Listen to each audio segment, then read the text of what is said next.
Eh bien bonjour, sur les ondes de Fréquence Mistral Marseille, j'accueille aujourd'hui Ingrid Franchi et elle a été dégoûtée des musiques qui nous font planer. Les musiques de Twin Peaks par exemple et en ce moment Raging Bull. Alain, bonjour. Bonjour Arnaud.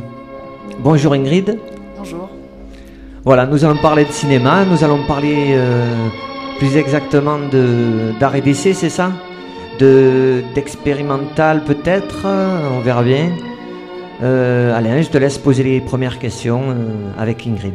Alors Ingrid, bonjour. Nous aimerions mieux te connaître un peu ta biographie, ton parcours. Et voilà, nous t'écoutons. D'accord. Alors, donc moi je suis réalisatrice de films fiction, et donc j'ai commencé, j'étais assez jeune, je suis pas allée à l'école de cinéma, donc j'ai commencé assez rapidement, 17-18 ans, avec des petites caméras, des groupes de copains, on commençait à tourner un peu des courts-métrages, et au fur et à mesure on essaye justement d'apprendre par soi-même, on lit des livres, on essaye de faire des stages, on essaye de se documenter un peu pour savoir comment ça se passe, quoi.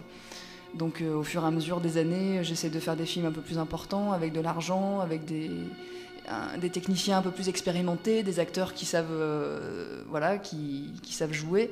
Donc ça, c'est un travail de plusieurs années, on va dire, quoi, pour en arriver justement à des films où on commence à être un petit peu content du résultat, qu'on puisse montrer dans des festivals et à des professionnels, surtout. Alors moi je voudrais savoir, à part le fait que tu as découvert ça très jeune, y a-t-il par exemple des films que tu apprécies plus que d'autres, certains genres ou des films assez classés dans certaines catégories? Après, je suis pas trop fixée sur un style ou un genre particulier, mais c'est vrai que j'ai l'impression que j'aime bien les films un peu noirs ou un peu mystérieux, sombres. Ouais, j'ai l'impression que c'est un peu comme ça. Ouais. J'aime bien les comédies, mais je suis pas forcément très attirée par ça. Il y en a une ou deux que je vais bien aimer. Mais voilà, j'aime bien Raging Bull. Ça, c'est vraiment un film super bien fait.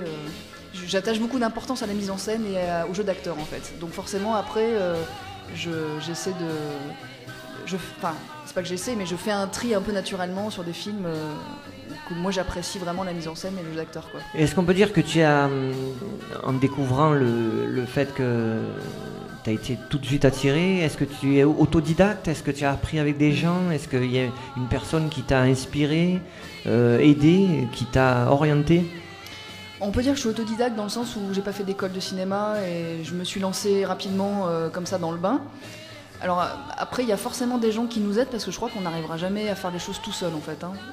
Même si c'est des petites aides comme ça, de temps en temps dans notre parcours, on rencontre toujours des gens qui nous aident parce qu'à un moment donné, ils croient en nous, donc forcément, ils ont envie de nous donner un petit coup de pouce, même si c'est pas un truc de fou, mais en tout cas voilà, ça fait toujours plaisir parce qu'on se dit parce que des fois on n'y croit plus, on a des baisses de morale, on se dit je vais faire autre chose. Ah, ça t'est arrivé toi aussi? Ouais ouais, tout le temps. Mais c'est normal parce que c'est un métier tellement dur. En plus c'est une passion, donc forcément quand tu dirais que c'est dur. Ce serait aussi dur que un autre média. Quand on parle de show business, ça fait partie de ça. C'est-à-dire que le cinéma, c'est vraiment ce qu'on dit. Je sais pas ce qu'on dit, mais en tout cas, moi, ce que je ressens, c'est que c'est un métier à réseau. C'est-à-dire que c'est pas un métier où forcément t'as du talent et tu y arrives. C'est pas ça. C'est un réseau. C'est un réseau. C'est-à-dire que tu dois connaître ou si t'es de la famille de c'est satellitaire, c'est communication, tous ces petits trucs-là. C'est ça. Donc ça va au-delà d'un certain talent ou d'une certaine patte. C'est pas que ça, quoi. Et est-ce que ce serait un réseau familier ? C'est-à-dire on se tutoie, salut, qu'est-ce que tu fais en ce moment? C'est un réseau, tu dois aller en soirée, tu dois rencontrer des gens, tu dois parler de toi, tu dois te vendre. Donc ça c'est déjà une façon d'être que je n'ai pas. J'arrive pas à être comme ça, en fait. Et donc tu dirais qu'on t'accepte comme tu es, puisque tu continues et que tu as, disons, un talent, puisque... Disons que je pense que les gens avec qui je travaille apprécient mon travail. Donc quelque part c'est c'est une reconnaissance quelque part aussi, que les gens appellent pour du travail, ou que ce soit des producteurs, que ce soit des techniciens, des acteurs qui sont toujours d'accord pour tourner avec toi, ça veut dire qu'ils reconnaissent ton travail. Après, moi là je parle vraiment de passer le cap de la reconnaissance publique en fait. Ça c'est encore autre chose. C'est pas parce qu'on n'est pas connu qu'on fait pas des choses bien en fait. Mais ça c'est pour tout, hein. Je parle pas que du cinéma en fait. Mais je suis sûre qu'il y a des milliers de jeunes qui font des super films dans leur coin, mais ils sont pas connus parce qu'ils n'ont pas le réseau qu'il faut. Et ça c'est un gros problème. Qu'on soit toujours obligé de passer par le réseau, par connaître le responsable de d'une chaîne ou de quelque chose pour devoir être diffusé. C'est pas... Enfin, pour moi c'est un problème en fait, quoi. Vraiment. Alain, si tu veux... Moi, j'aimerais revenir un peu sur tes projets que tu as effectués, quoi, depuis que tu as commencé ce métier. Et j'aimerais un peu te découvrir, voilà, au niveau des réalisations que tu as fait depuis le début. Alors, c'est assez hétéroclite, on va dire, parce qu'il y a quand même différentes choses, c'est-à-dire différents genres. Mais c'est toujours un peu sombre, toujours un peu, mais ça parle toujours de l'humain, ça parle toujours de la condition de la femme ou des relations entre les hommes, où il y a toujours ce côté humain derrière une histoire a priori un peu sombre, on va dire. J'ai pu faire de l'anticipation, des films de SF ou des choses comme ça, et c'est pour... Quand tu dis SF, ça représente... Qu'est-ce que... Science-fiction. Science-fiction. Ouais, en science-fiction, anticipation, par exemple, ça va être des films qui vont, je sais pas, dénoncer quelque chose dans la société, mais je vais le montrer. Ouais, je vais le détourner un peu entre guillemets pour pas être frontal, parce que des fois, quand on dénonce des choses, ça peut être un peu frontal. Oui, surtout de nos jours. Voilà, et des fois, c'est un peu compliqué de faire passer un message ou un une message ou notre émotion. ressenti sur la société, quoi. Donc du coup, je trouve que l'anticipation, c'est un bon moyen de... L'anticipation, est-ce que tu peux développer? Parce que dans le cinéma, quelqu'un qui est derrière son écran, le soir, il s'installe dans son canapé. Il n'a pas forcément conscience du genre... de ce qu'on lui projette. Ouais. Quand tu parles d'anticipation, ce serait... En fait, on anticipe sur le futur. C'est-à-dire que je pense par exemple à Blade Runner. Très bien. Blade Runner, bon, ça film, c'est un film que... Il y a beaucoup de gens mythique. Voilà. Donc ça, en fait, on anticipe sur une vision du futur. Voilà, j'envisage le futur comme très sombre ou Bienvenue à Gattaca, par exemple. Voilà, il y a des films comme ça où ils nous proposent en fait un certain futur qui est pas forcément super gai non plus, mais c'est aussi leur vision des choses. C'est-à-dire qu'ils sont c'est des réalisateurs qui peuvent être aussi pessimistes un petit peu sur la nature humaine, quoi. Oui, mais ça fait rêver des fois. Aussi, tout à fait. Ouais. Et on peut même dire que le fait qu'on projette une anticipation sombre pour le futur nous aide à y voir plus clair pour notre présent ou notre...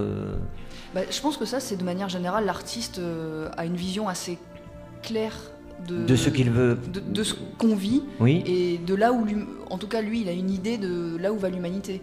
Et il propose des fois des solutions ou pas, ou alors il voit juste qu'on va dans le mur. Enfin voilà, il a une vision quand même assez à son niveau, bien sûr, de la vie, quoi. Là, je vais revenir un peu sur l'actualité.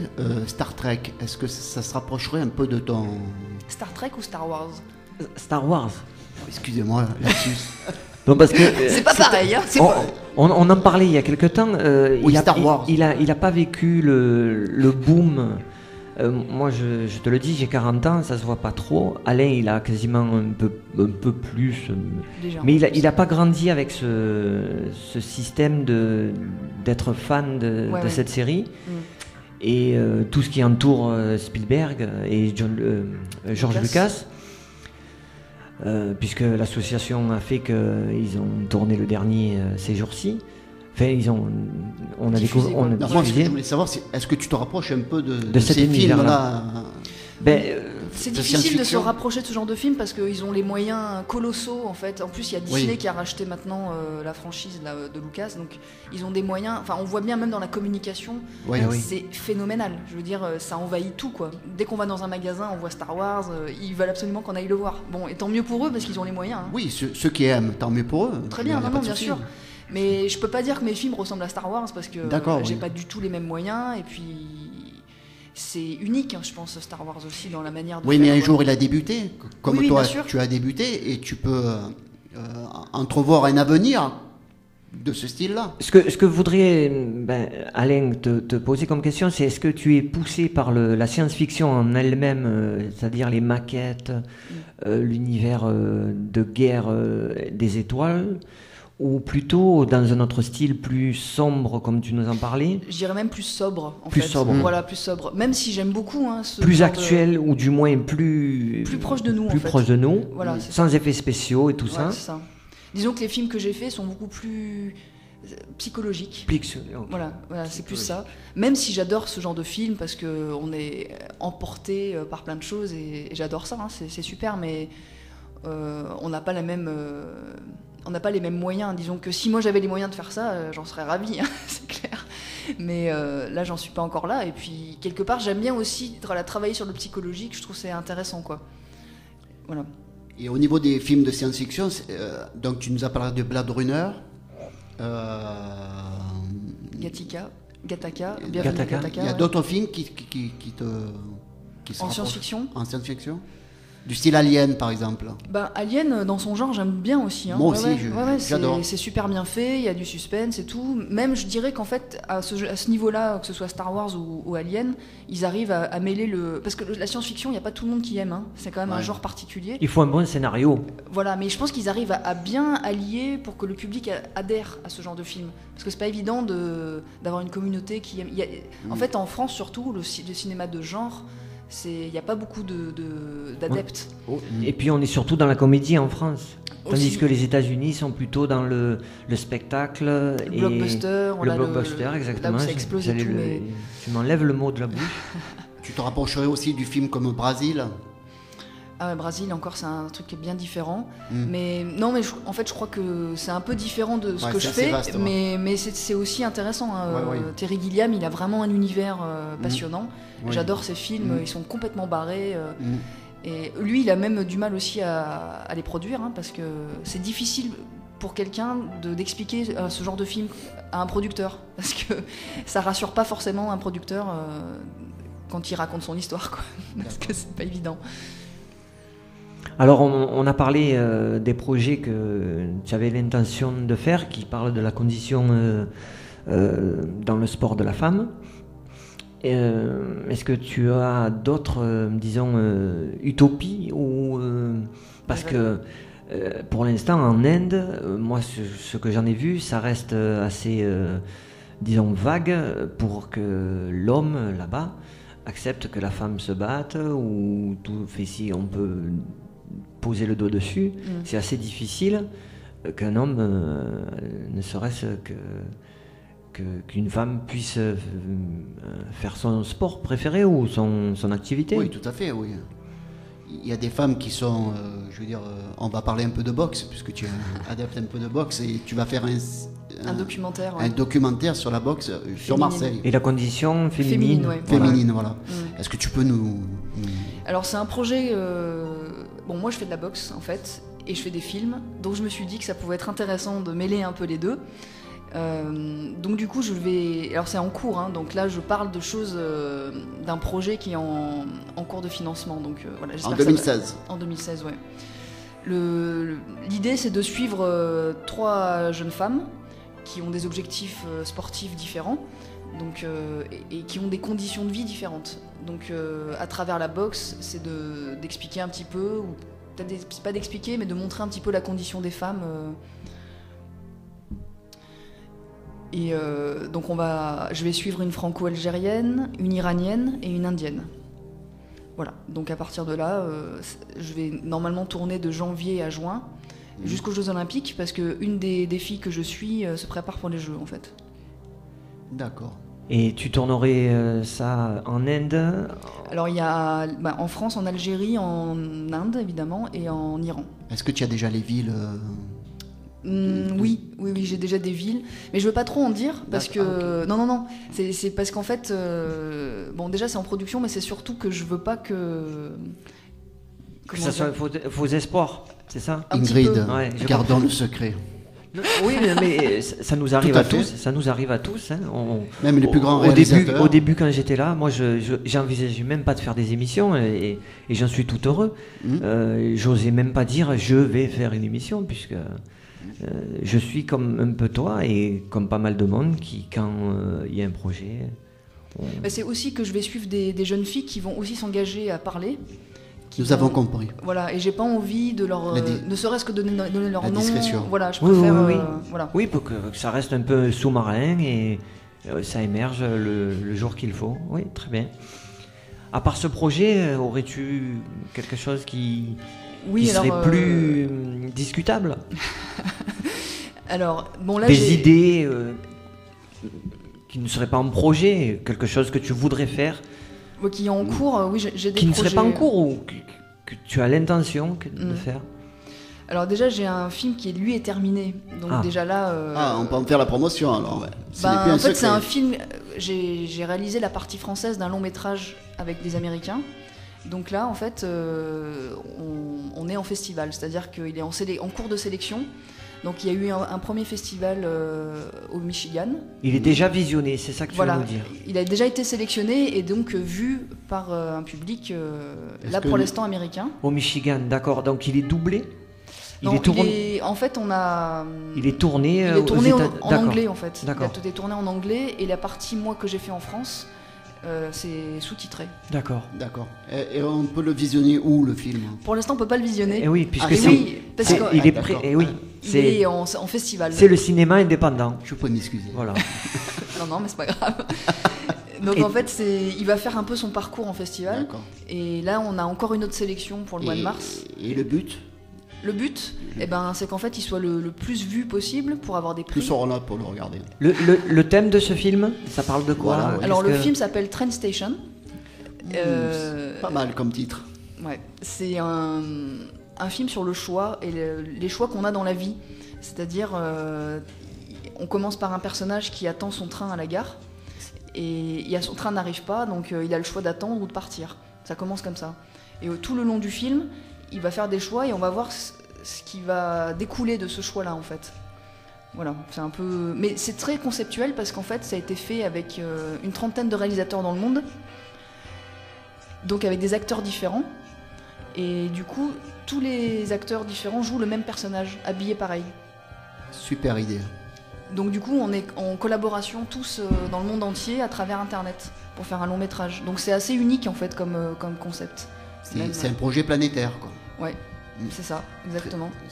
Est-ce que tu dirais que c'est comme certains films où on a le choix sur les DVD de voir la fin différente? Alors le spectateur n'a pas le choix, évidemment, puisqu'il est tourné. Il suit le film, en fait. Mais quelque part, on lui offre plusieurs possibilités. Plusieurs visions. Voilà, c'est ça. Ça me rappelle un film, je ne sais pas si tu as connu, Cours Lola. Ah oui, c'est un peu la référence. Ouais. Voilà, que j'avais beaucoup aimé, un film allemand où je sais plus trop, avec une très belle actrice qui court, mais qui a fait des longs métrages par la suite. Et puis un acteur aussi très bien là-dedans. D'accord. Alain?